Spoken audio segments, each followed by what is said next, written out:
വസമിൽ നിന്ന് ബ്രൗൺ ഷുഗറും കഞ്ചാവുമായി എത്തിയ അതിഥി തൊഴിലാളി എക്സൈസ് സംഘം പിടികൂടി. അസം സ്വദേശി ഛൈബുർ റഹ്മാനെ തിരുവല്ല ബസ് സ്റ്റാൻഡിൽ വെച്ചാണ് അറസ്റ്റ് ചെയ്തത്. വിവരങ്ങളുമായി എ വി ജയശങ്കർ ചേർന്നു. ജയശങ്കർ, വിശദാംശങ്ങൾ.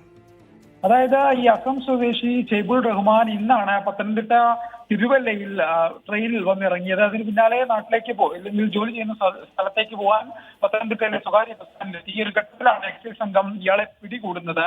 പ്രദേശത്ത് ഈ ബ്രൗൺ ഷുഗറും ഇതും മറ്റും അന്യസംസ്ഥാന തൊഴിലാളികൾ വിതരണം ചെയ്യുന്ന വ്യാപകമായൊരു പരാതിയുണ്ട്. ഇതിന്റെ കൂടി അടിസ്ഥാനത്തിലാണ് ഈ എക്സൈസ് സംഘം ഇത്തരത്തിലൊരു പരിശോധന നടത്തിയത്. ഈ പരിശോധനയിലാണ് ഇയാളിൽ നിന്ന് 700 മില്ലിഗ്രാം ബ്രൗൺ ഷുഗറും 15 ഗ്രാം കഞ്ചാവും എക്സൈസ് സംഘം പിടിച്ചെടുത്തത്. ശബരിമല തീർത്ഥാടന കാലമായതിനാൽ തന്നെ വ്യാപകമായ ഒരു പരിശോധന എക്സൈസ് നടത്തുന്നുണ്ട്. എന്തായാലും ഇയാൾ നിലവിൽ എക്സൈസ് സംഘത്തിന്റെ കസ്റ്റഡിയിലാണ്. ഉടൻ തന്നെ കോടതിയിൽ ഹാജരാക്കും.